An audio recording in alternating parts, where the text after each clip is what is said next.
Aí eu lhe pergunto, existe alguma política pública no sentido de resgatar esses imóveis? Estou lhe falando isso sem hipocrisia, porque nós temos um que há anos vem sendo objeto de uma restauração e nunca acaba, que é o Palacete Pinho, ali na Cidade Velha, né?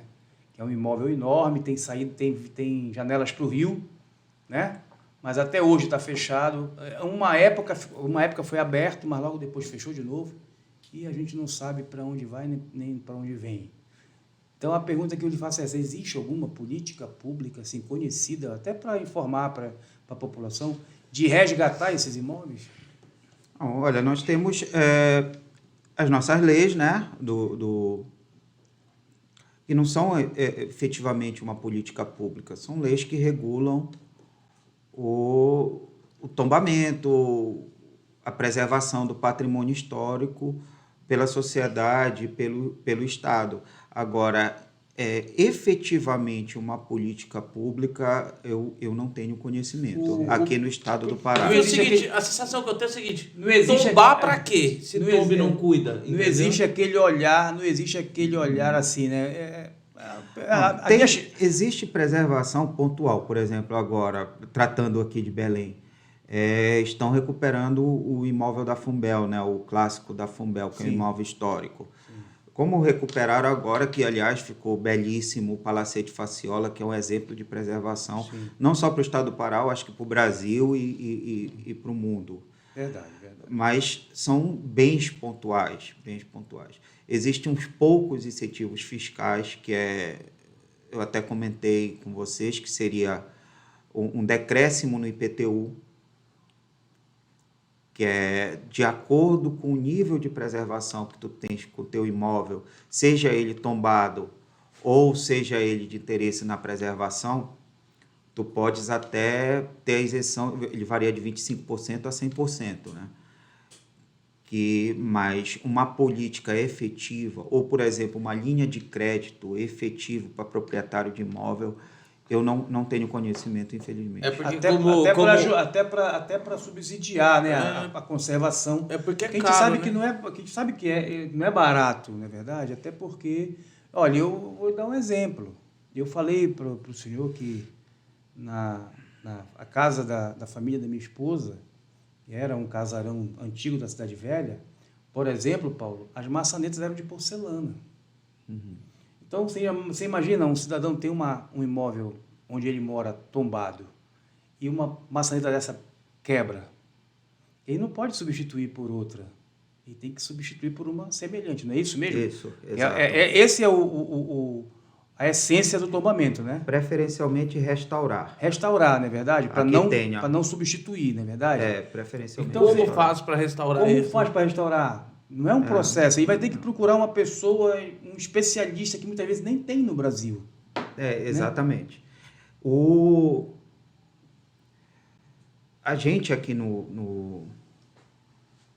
principalmente no Pará, aliás, no Brasil, né? O que nós temos mais é a mão pesada da lei, né? É aquela coisa, tu tens que preservar, porque senão tu vai ser multado, tu vais ter teu imóvel embargado, tu podes vir a perder o teu imóvel para o poder público através de uma desapropriação ou alguma coisa, perder em tese, né? Não é bem isso, mas uma indenização baixa. A títulos, né? Mas, efetivamente, um incentivo para a preservação desses imóveis fora da mão pesada da lei. A viabilidade econômica é zero. Não diria zero, mas são pequenas exceções, como você mencionou, pontuais. O incentivo ele é tão cruel com o proprietário que, por exemplo, até muito pouco tempo atrás, aliás, tratando já do tecnicismo jurídico, a jurisprudência dizia que era ônus do proprietário a preservação do imóvel. Então, o Estado, o proprietário tem que arcar com o dinheiro dele, com o valor dele, sem nenhuma contrapartida do Estado. Isso num primeiro momento, tá? Porque a gente vê que depois existem outras possibilidades. Um ônus, em regra, pesado, dependendo do imóvel, mas em regra pesado, tratando de patrimônio histórico, a conservação do bem. Tá? Agora que se está mais ou menos a jurisprudência modificando, dizendo que se o ônus for muito pesado, se for além do bem, o proprietário pode ter uma ajuda do poder público. Em Portugal, por exemplo, isso não existe. Tá? A própria lei deles, salvo engano, é de 2000, né? Ainda assim é uma lei antiga, de 20 anos atrás. A própria lei dele já vem dizendo que o proprietário ele vai ser ajudado pelo poder público para a manutenção do patrimônio histórico que ele possui. Assim, a gente até compreende, né, doutor Ari, essa questão dessa sensação mano militare da mão de ferro, né, até para não deixar que o proprietário, por uma desídia, por um desinteresse, ele deixe o imóvel se estragar, vamos dizer assim, né? Eu acho que até essa parte eu compreendi do porquê que, olha, você tem que cuidar, não é verdade? Mas a minha crítica não é da Não, lei. não. A minha crítica é que não tem as duas contrapartida. políticas elas têm que ser juntas. Sim, tá? elas têm que se ajudar, não é verdade? Isso. Exatamente. Olha, cuida que eu te ajudo. Exato. Né? Se porventura, lá em Portugal, a curiosidade é essa, a lei diz que vai ajudar. Mas e se, por exemplo, o estrago foi feito pelo mau uso do proprietário, por exemplo? Existe alguma... Se você tem conhecimento, se a lei, mesmo assim, ajuda? Não, o que tem é se o proprietário ele não acompanha a conservação, não faz a conservação, é multa, embargo da obra e pode vir a perdê-lo por através... Eles ficam mais suscetíveis à desapropriação. É a questão do merecimento, né? Olha, Isso. Cuida que eu te ajudo. Senão... Se tu não cuidares, eu vou te multar, eu vou fazer isso, até que eu posso tomar de ti. Doutor, por todo esse desenho, por toda essa análise que a gente...